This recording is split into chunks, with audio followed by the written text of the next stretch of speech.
మంగళగిరి మాజీ MLA RK Alla Ramakrishna Reddy ఎవరైతే ఉన్నారో ఆయన గుంటూరు సిఐడి కార్యాలయానికి హాజరవడం అయితే జరిగింది. అసలు ఎందుకు హాజరయ్యారు, ఆయన మీద ఎటువంటి కేసులు వచ్చినాయి అనేది చాలా కీలకమైన అంశం. గత 5 ఏళ్లు కూడా వైఎస్ఆర్సీపీ నాయకుల్లో ఎంతో మంది కూడా అధికారాన్ని అడ్డం పెట్టుకుని ఇష్టానుసారంగా ప్రవర్తించడం, దురుసుగా ప్రవర్తించడం అయితే జరిగింది. అయితే 2021 వైఎస్ఆర్సీపీ ప్రభుత్వ హయాంలో అక్టోబర్ 19వ తారీఖున మంగళగిరి టీడీపీ ప్రధాన కార్యాలయం మీద, కేంద్ర కార్యాలయం మీద దాదాపుగా 200 మందికి పైగా వైఎస్ఆర్సీపీ పార్టీకి చెందిన కొంతమంది నేతలే గాని, నాయకులే గాని, కొంతమంది కార్యకర్తలే గాని వీళ్ళందరూ కూడా మూకుమ్మడిగా వచ్చి కేంద్ర పార్టీ కార్యాలయం మీద దాడి చేసి అక్కడ ఉన్న ఫర్నిచర్ గాని, అద్దాలు కానీ అన్ని కూడా ధ్వంసం చేయడం జరిగింది. ఒక రకంగా చెప్పాలంటే వైఎస్ఆర్సీపీ ప్రభుత్వం అనేది అధికారంలోకి వచ్చిన తర్వాత ఇటువంటివన్నిటిని ధ్వంసం చేయడానికి చాలా ముందుందని మనం అయితే చెప్పుకోవచ్చు. దానికి ఇంకొక ఉదాహరణ ఏంటంటే, ప్రభుత్వం అధికారంలోకి రాగానే ప్రమాణ స్వీకారం చేసిన వెంటనే కూడా ప్రజావేదిక ఏదైతే ఉందో దాదాపుగా 20 కోట్ల ఖర్చు పెట్టి ప్రజావేదిక ఏదైతే ప్రజల కోసం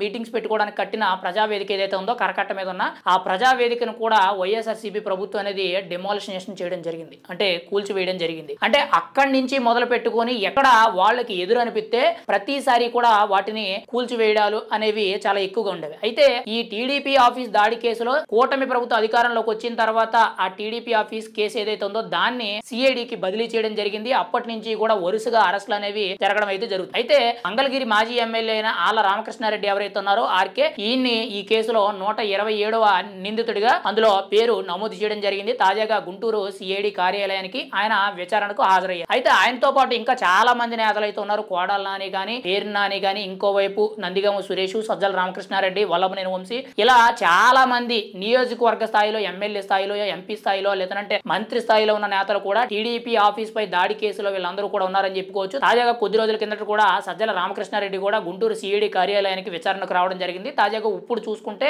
మంగళగిరి మాజీ ఎమ్మెల్యే అయిన ఆళ్ల రామకృష్ణారెడ్డి కూడా సిఐడి కార్యాలయానికి ఒక స్కూటీ మీద, బండి మీద అక్కడికి వచ్చి కార్యాలయానికి వచ్చి విచారణకు హాజరవడం అయితే జరిగింది. అయితే ఏది ఏమైనా సరే గత 5 ఏళ్లు కూడా దాష్టికమైన పరిపాలన జరిగిందనేటట్టు గత 5 ఏళ్లు కూడా దాష్టికమైన పరిపాలన జరిగిందని చెప్పి కూటమి నేతలందరూ కూడా చాలా గట్టిగా ఆరోపించడం జరిగింది. ఉన్న వాస్తవాల్ని ప్రజల ముందు పెట్టడం జరిగింది. ప్రజలు తమ అభిప్రాయాలను మార్చుకొని ఈ రోజు కూటమి ప్రభుత్వాన్ని గద్దెనెక్కించడం జరిగింది. వైఎస్ఆర్సీపీ పార్టీని గద్దె దించడం అయితే జరిగింది. ఏది ఏమైనా సరే గత 5 ఏళ్లు కూడా ఓపెన్ గా చెప్పాలంటే ఇటువంటి దాడులు అనేవి చాలా కీలకంగా మారాయి.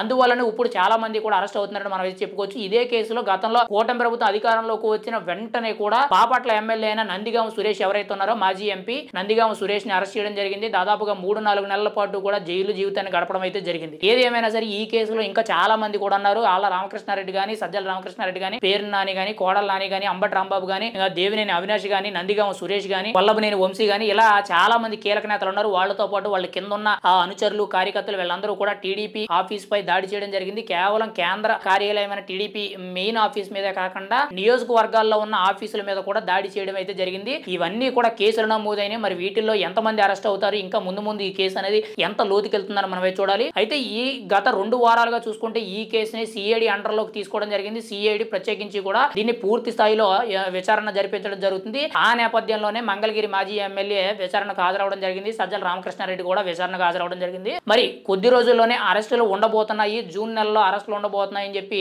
ఇప్పటికే కూడా కొంత కీలక సమాచారం అయితే తెలుస్తుంది. మరి అందులో ఎవరెవరు అరెస్ట్ అవుతారు, అందులో కీలక నేతలు ఎవరనేది మనం అయితే ఎదురు చూడాలి.